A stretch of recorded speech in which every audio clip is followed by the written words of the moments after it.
हमारी पार्टी में 3 शब्द लगे हुए हैं, सुभाषवादी, भारतीय, समाजवादी। प्रथम दृष्टया ऐसा लगता है कि कुछ लोग बैठे और एक शब्द उन्होंने वहां से उठाया, दूसरा शब्द वहां से उठाया और तीसरा शब्द वहां से उठाया और एक पॉलिटिकल पार्टी का निर्माण कर दिया। और लगभग इस तरीके से कई जगह होता है। लेकिन ये जो 3 शब्द हैं, ये 3 शब्द 3 विचारधाराओं को प्रकट करते हैं, तब इस पार्टी का निर्माण। पहला शब्द है सुभाषवादी। ये ठीक है कि ये नाम नेताजी सुभाष चंद्र बोस जी के नाम पर है, उनकी फोटो नंबर 2 पर महात्मा गांधी की बात लगी हुई है। लेकिन सुभाषवाद से हमारा अभिप्राय केवल नेताजी सुभाष चंद्र बोस नहीं। सुभाषवाद से हमारा अभिप्राय वो विचारधारा है जो एक व्यक्ति को प्रेरित कर उसके संपूर्ण जीवन को राष्ट्र के लिए समर्पित करने के लिए प्रेरित कर। तो सुभाषवाद से हमारा अभिप्राय उन ज्ञात अज्ञात करोड़ों लाखों लोगों की कुर्बानियों को जनता तक ले जाना है, जिन्होंने किसी भी युग में इस देश के मान सम्मान को बचाए रखने के लिए, इस देश की स्वतंत्रता को बनाए रखने के लिए अपनी कुर्बानी, चाहे वो शहीद भगत सिंह हो जो 23.5 साल की उम्र पर फांसी के फंदे पर चढ़ जाते हैं, चाहे वो चंद्रशेखर आजाद हो जो अंतिम दम तक अंग्रेजों से लड़ते और बाद में एक गोली मारकर अपने जीवन को समाप्त कर देते, चाहे मंगल पांडे हो और चाहे आज भी बॉर्डर पर 3 दिन पहले की घटना है, आतंकवाद में 5 जवानों का मर गए। ये तमाम लोग जो इस देश को बनाने के लिए अपनी कुर्बानी दे रहे हैं, ये तमाम लोग सुभाषवाद के और तो चाहे वो मजदूर है, चाहे वो किसान है, सबसे बड़ा देशभक्त और देश सेवक अगर कोई होता है तो ये किसान है। लोग बैठे हैं, मैं समझता हूं जाकर किसान बैकग्राउंड से अगर किसान अन्न उत्पन्न करना बंद कर दे तो किसी भी व्यक्ति की क्षुधा पूर्ति नहीं हो सकती है। दूसरा शब्द है इसमें भारतीय। भारत पूरी दुनिया में एकमात्र यही एक ऐसा देश है जिसे मातृभूमि कहा जाता है। भारत केवल एक देश नहीं है, एक संस्कृति है, एक कल्चर है और पूरा जीता जागता एक, अगर अपने आप में आप इसे एक व्यक्ति माने तो एक अपने आप में एक व्यक्ति के रूप में। ये डॉक्टर अंबेडकर ने इस बात को कही थी कि भारत केवल एक भौगोलिक इकाई नहीं है, एक सांस्कृतिक इकाई भी है जिसका निर्माण प्रकृति में है। विभाजन हो गया, उसके बाद थोड़ा सा अंतर आ गया, वरना आप इस देश के अगर नक्शे को देखेंगे तो इसे ऊपर से हिमालय पूरा यूं कवर होगा और नीचे से ये विश्व का सबसे बड़ा प्रायद्वीप है, पेनिनसुला जिसको कहते हैं, वो धरती जो 3 तरफ से समुद्र से घिरी हुई है। विश्व में अगर कोई सबसे बड़ा प्रायद्वीप है पेनिनसुला, वो धरती जो 3 तरफ से समुद्र से घिरी हुई है, तो भारत है। और यही कारण ये क्यों है, वो इसको दूसरा जो शब्द है भारत है, इस देश का कल्चर है। हमारी पार्टी का ये भी उद्देश्य है कि हम इस देश के कल्चर के, इस देश की संस्कृति के मुख्य आयाम है उन्हें दिखाकर जनता के सामने। तीसरा शब्द है समाजवादी। समाजवादी से एक पार्टी और है, देश की बड़ी पार्टी है, 4 बार तो सत्ता में रह चुकी है, आज भी बड़ी ताकतवर पार्टी है। लेकिन हमारा समाजवाद से जो मतलब है, इस देश में समाजवाद शब्द का सबसे पहले जो उपयोग किया था शहीद भगत सिंह, और उन्होंने ये बात कही थी कि हिंदुस्तान एक ऐसा देश है जहां इतने धर्म है, इतनी जाति है, इतने भाषाएं हैं। अगर लोगों को एक साथ रहना ना सिखाया गया तो देश आजाद तो हो जाएगा, लेकिन एक भ्रष्ट जातिवादी और अंधधार्मिक समाज होगा। इसलिए हमारा उद्देश्य है एक ऐसे समाज की व्यवस्था करना जो समाजवादी समाज, और समाजवाद की उसमें उन्होंने परिभाषा दी, समाजवाद एक ऐसी व्यवस्था जिसमें तमाम व्यक्तियों को सामाजिक, आर्थिक, राजनीतिक, धार्मिक बराबरी सबको प्राप्त हो सके। तो तीसरा हमारा शब्द है। और स्वामी विवेकानंद ने भी ये बात कही थी कि मैं समाजवादी इसलिए नहीं हूं कि पूर्ण व्यवस्था है, बल्कि इसलिए हूं कि भूखे रहने से एक रोटी खाना फिर भी। तो तीसरा ये शब्द है समाजवादी। हमारा उद्देश्य एक ऐसे समाज की व्यवस्था करना है, उसे बनाना है जिसमें किसी भी कोई व्यक्ति जन्म के आधार पर बड़ा ना हो जाए, कोई व्यक्ति जन्म के आधार पर छोटा ना हो जाए, कोई व्यक्ति ये ना सोचे कि मैं तो इस व्यवस्था में बहुत ज्यादा पिछड़ा हूं, और कोई व्यक्ति ये ना सोचे कि मैं इस व्यवस्था में इतना शक्तिशाली हूं कि मैं किसी दूसरे को नहीं सकता। ये एक आदर्शवादी कल्पना है, लेकिन बड़े लक्ष्य के लिए बड़ी कल्पना को सामने रख के जब हम चलेंगे, जब हम नहीं पहुंचेंगे। तो तीसरा शब्द ये है, इन तीनों चीजों को लेकर ये पार्टी चलती है। अब ये पार्टी कितनी सफल होगी, कितनी हुई, ये तो बाद की बात है। हमारे हाथ में केवल प्रयास है, हमारा कर्म है जिसको हम कर रहे हैं, और हमें कोशिश करनी है कि हम अपने कर्म को और ज्यादा ताकत दें। और इसको मजबूती से करें। देखो एक बात कॉन्सेप्ट साफ है, गांव का एक साधारण किसान भी इस बात को जानता है कि गेहूं बोने के बाद मक्का किसी ने नहीं काटी संसार में। अगर मनोयोग से, सच्ची भावना से हम कर्म करेंगे तो परिणाम भी अपने आप आएगा। मैं जो काम कर रहा हूं उसमें मैं कितना अपने काम के प्रति ईमानदार हूं, कितना मैं अपना समय दे रहा हूं, कितना अपना साधन लगा रहा हूं और कितना अपना मन लगा। आप कहीं भी सोना बना सकते हैं, अगर आप किसी भी चीज को दो चीज दे देंगे तो आप कुछ भी बना सकते हैं, एक समय और दूसरा ध्यान। समय और ध्यान आप जिस चीज में देंगे उस चीज में ही आप कुछ भी बना सकते हैं। तो मेरा सभी लोगों से निवेदन है, हम ये ना सोचें कहां तक हम पहुंचे, हम आगे पहुंचेंगे, हम यहाँ भी पहुंचे ये भी बड़ी चीज है। हम केवल ये सोचें कि हम मनोयोग से, पूरी मेहनत से, पूरी ईमानदारी से हम अपना काम करें, ताकि हमारा मिशन हमारी पार्टी का। पार्टी चल रही है 6 साल, इससे पहले इसके पीछे एक संगठन है सुभाष योग, जो पिछले 35 साल से काम कर रहा है। 2 जून 1949 जहां हम बैठे हैं, यही इस संस्था की स्थापना हुई थी सुभाष चंद्र बोस और निरंतर काम आगे करते करते आज इस संस्था का अपने समाचार पत्र है, क्रांति के नाम से पाक्षिक पत्र, तो न्यूज पेपर नहीं है, न्यूज पेपर है, जिसमें विचारों, ऐसे विचारों को लिखा जाता है जिसको पढ़कर आदमी के अंदर वैज्ञानिक परिवर्तन। एक आदमी भगत सिंह बन के 23.5 साल की उम्र में देश के लिए अपनी शहादत दे देता है, क्योंकि उसका ये विचार है कि जब समाज के अंदर करोड़ों लोग भूखे हैं, बेचैन हैं, परेशान हैं, मैं व्यक्तिगत जीवन को किस प्रकार से सुखी दे सकता। तो ये विचार है। तो हमारा सुभाष योग मोर्चा संगठन का जो उद्देश्य था, विचार पे जोर पाना था, उस विचारिक काम के अंतर्गत करते करते ही आज हम इस निष्कर्ष पर भी पहुंचे कि हमने पॉलिटिकल 28 साल हम उस विचार पर काम करने के बाद हम इस निष्कर्ष पर पहुंचे कि एक राजनीतिक संगठन का होना भी बहुत जरूरी है। इस दुनिया के अंदर जितनी भी विचारधाराएं हैं वो तभी मजबूत हुई है जब वो राजनीतिक संगठन। बुद्ध धर्म कब ताकतवर बना? जब अशोक ने बुद्ध धर्म को अपनाया, उसका विचार। इस्लाम जब ताकतवर बना जब मोहम्मद साहब के हाथ में राजनीतिक ताकत। ईसाइयत जब ताकतवर बनी 30वीं शताब्दी के अंदर यूरोप में फ्रैंक नाम का एक शासक बना जो फ्रांस का रहने वाला था। उसने तलवार उठाई, उसने कहा या तो ईसाई बनो। आज पूरा यूरोप जो है ईसाई बन गया। मैं आपसे तलवार उठा के लेके आ रहा हूं, एक उदाहरण दे रहा हूं। समाजवाद की विचारधारा जो कम्युनिस्ट के नाम से शुरू हुई वो मार्क्स से शुरू हुई। जिस समय मार्क्स की मृत्यु हुई थी उसकी शव यात्रा में केवल 8 आदमी, लेकिन अगले 100 साल के अंदर पूरी दुनिया में कोई ऐसा व्यक्ति नहीं था जो मार्क्स के बारे में जाना, क्योंकि उस जमाने में जब बड़ी बड़ी मशीनें आई, मशीन उद्योगपति ने लगाई और उसने गरीब आदमी का शोषण किया, तो वहां से मार्क्सवाद की आवश्यकता समाप्त हो गई। तो मेरा आप लोगों से ये निवेदन है कि अपने मनोयोग से, अपनी ताकत से इस पार्टी के काम को बनाने की कोशिश करें। अगर मेरी अपने काम में ईमानदारी नहीं है और मैं दूसरे आदमी से ईमानदारी की उम्मीद करूं तो ये कभी भी संभव नहीं है कि वो आगे बढ़ सके। पहले मैं अपनी कुदरती से लड़ूंगी, ईमानदारी से अपने काम को करूं, तब शायद कोई मेरी मदद कर दे, मेरी बात को सुने। तो ये सिद्धांत है। मैंने आप लोगों के सामने एक छोटी सी चर्चा की, विषय तो बहुत बड़ा है। मैं आप लोगों से यही निवेदन करूंगा, कुछ नई नियुक्तियां भी आज होनी है, वो अध्यक्ष घोषित करेंगे। मेरी जो जिम्मेदारी थी मैं उसके लगभग समापन की तरफ जा रहा हूँ। तो आप लोगों से मेरा निवेदन है, थोड़ी सी ईमानदारी से काम में लगाएं। ईमानदारी का मतलब पैसे की ईमानदारी नहीं होती, पैसे की ईमानदारी तो बहुत छोटी ईमानदारी है। सबसे बड़ी ईमानदारी व्यवहार की ईमानदारी। इस दुनिया को जितना नुकसान पैसे के बेईमानों ने पहुंचाया ना, वो बहुत बड़ा नुकसान नहीं है, लेकिन व्यवहार के बेईमानों ने जो नुकसान पहुंचाया, जो कहते कुछ है और करते कुछ है, उससे जो नुकसान हुआ उससे बड़ा नुकसान कोई भी नहीं। तो हम ईमानदारी और लगन से अपने काम को करेंगे तो ये पार्टी आगे बढ़ेगी। इस शब्दों के साथ मैं अपनी वाणी को विराम दूंगा। जय हिंद, जय भारत।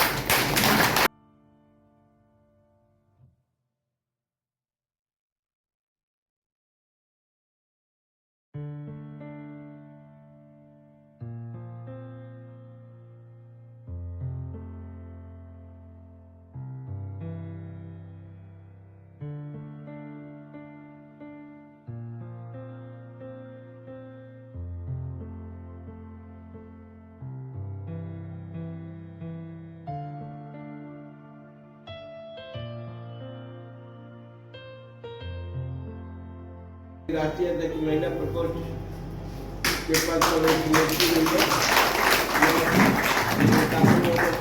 निवेदन करूंगा कि मंच के सामने आवे और उनको नियुक्ति पत्र से और राजकुमार जी से निवेदन है कि माला बना करके उनका स्वागत करें।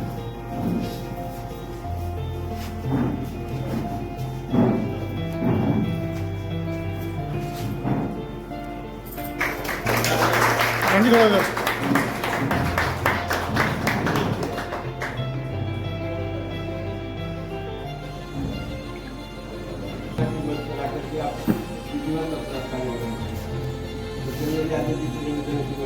यादव जो कि हमारे महानगर अध्यक्ष हैं, लेकिन इनका वर्चस्व उत्तर प्रदेश के व्यापार में काफी है। एक अच्छे व्यापारी हैं, अच्छे वक्ता भी हैं, गाड़ी घोड़ा धन दौलत से संपन्न है,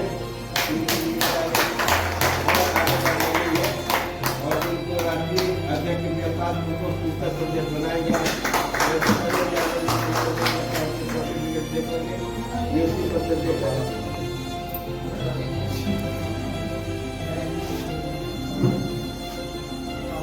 मैं बना देता हूँ।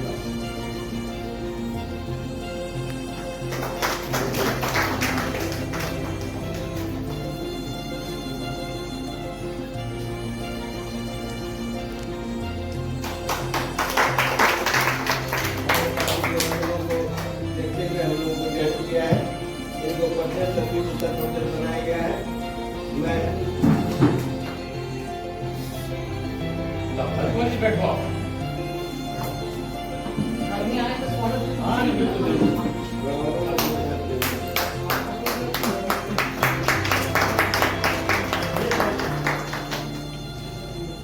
को बनाया गया है। जैसे ही कोई सुटेबल पर्सन जिला अध्यक्ष के लिए मिल जाएगा, इनको कार्य मुक्त कर देने का फिलहाल ये जिला का काम कार्यवाह अध्यक्ष के रूप में देखते हैं।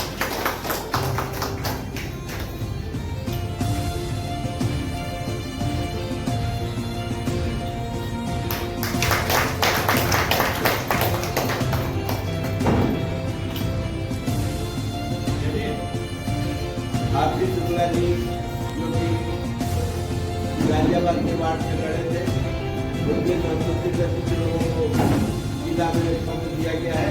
जो सबसे पहले मुकेश कुमार शर्मा जी को आमंत्रित करते हुए आए, उनको जिला उपाध्यक्ष गाजियाबाद बनाया गया है।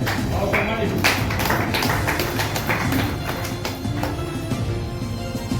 और ये तो पहले से भी जारी रहे हैं और उम्मीद किया जाता है कि ऐसे ही ज्यादातर को दिखाते हुए आगे बढ़ाते रहेंगे। शर्मा जी थोड़ा सा ठीक है जी। कुमार मिश्रा जी, इनको भी जिला पर गाजियाबाद बनाया गया है क्योंकि इनको हम लोग 2 साल से देख रहे हैं उनके क्रियाकलाप को और उनके डेडिकेशन को। मैं श्रोता को बहुत अच्छे निवेदन करता हूँ कि उनको निश्चित पत्र देकर माला बनाकर दूंगा। पहले माला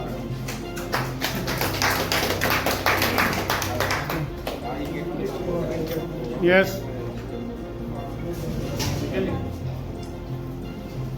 कुमार जी, इनको भी जिला उपाध्यक्ष बनाया गया है।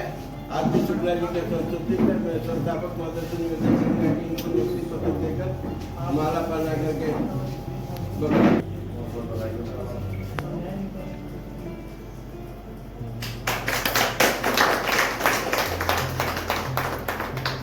हाँ जी यस रविंद्र कुमार जी,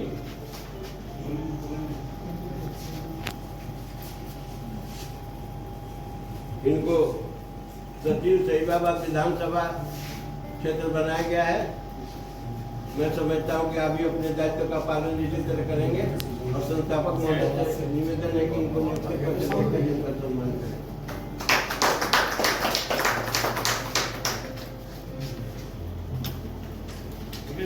ऐसे 1 मिनट जरा हो सका राजी कैसे कर रहे हो, जल्दी करो जाओ। बस ठीक ठीक है जी। अभी हमारे बीच राष्ट्रीय अध्यक्ष महिला प्रकोष्ठ बगदा जी के संस्तुति पे रविंद्र कुमार मुनिया जी हमारे बीच उपस्थित हुए हैं। ये भी पार्टी कोई बात ज्वाइन कर रहे हैं, तो मैं मुनिया जी से निवेदन करूंगा कि वो आए और बगदा जी से जब राष्ट्रीय अध्यक्ष जी से बातचीत हो जाएगी, इनको क्या पद देना है अगले से इस बात का मैं उनकी नियुक्ति होगी फिलहाल यस यस मैडम द्वारा दीजिए।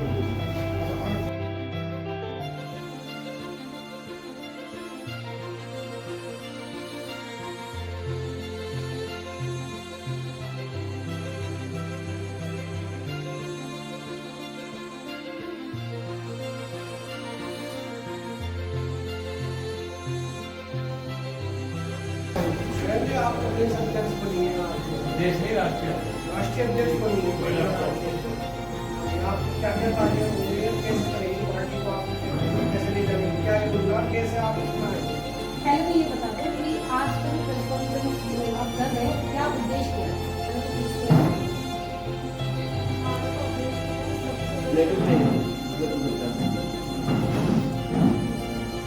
आज की प्रेस कॉन्फ्रेंस खड़े होकर कर लेंगे। कोई दिक्कत नहीं है।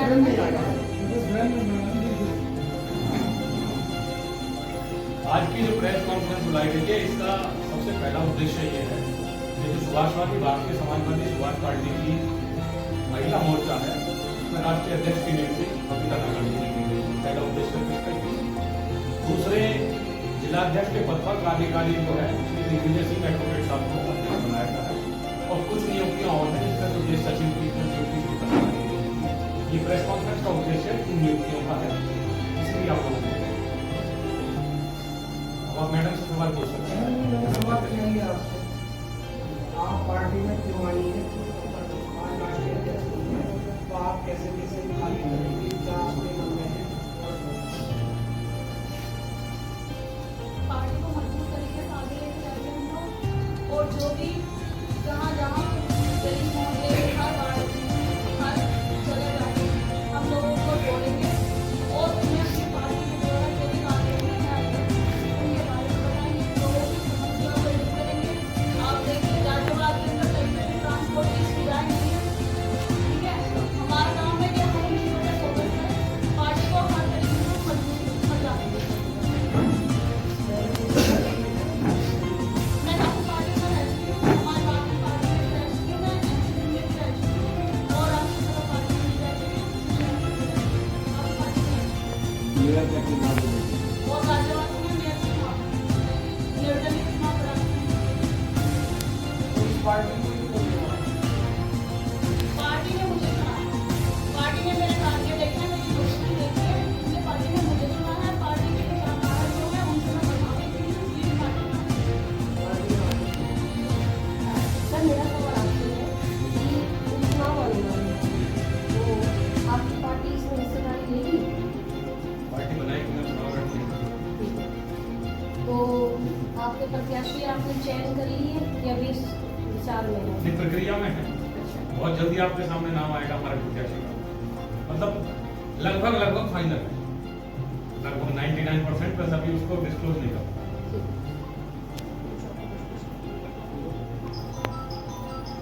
श्यामवीर सिंह यादव ये तो सभी साथी जानते हैं और मैं महानगर अध्यक्ष के पद पे था। राष्ट्रीय अध्यक्ष जी की करुणा कृपा से अब इन्होंने मेरे को प्रदेश अध्यक्ष व्यापार प्रकोष्ठ बनाया है।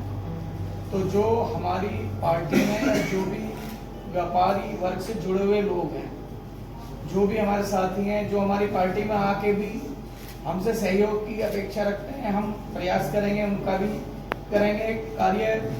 औद्योगिक में जो भी एमएसएमई में या इसमें यूपीएसआईडीसी में जो भी जिस माध्यम से भी उनकी हेल्प हो पाएगी, जिस स्तर पे भी हम वो करने का प्रयास करेंगे और अपनी पार्टी को जो है व्यापार प्रकोष्ठ को भी हम अपने पार्टी की मजबूत करेंगे और सभी पूरे प्रदेश में भ्रमण करके जगह जगह हम अपने व्यापारी बंधुओं के साथियों को जोड़ेंगे ताकि हमारी पार्टी को मजबूती मिले। और हम अभी तो प्रदेश स्तर पर चुनाव लड़ रहे हैं, 1-2 प्रदेशों में अलग भी लड़े हैं, लेकिन हम पूरे भारत भर में चुनाव लड़ेंगे और व्यापारी बंधुओं को जोड़ेंगे ताकि हमारी party. Samajwadi party Subhash party की स्थापना शहीद भगत सिंह राजगुरु सुखदेव के शहीदी दिवस 23 मार्च 2018 को हुई थी और तब से लेके अब तक जितने भी पॉलिटिकल चुनाव हुए हैं, चाहे मेयर का हुआ हो, पार्षद का हुआ हो, एमपी का हुआ हो, एमएलए का हुआ हो, वो सारे चुनाव ये पार्टी लड़ी है और अपनी विचारधारा को लेकर मजबूती से जो है जनता के बीच में जा रही है। और लोगों को जो है ज़्यादा से ज़्यादा जोड़ने का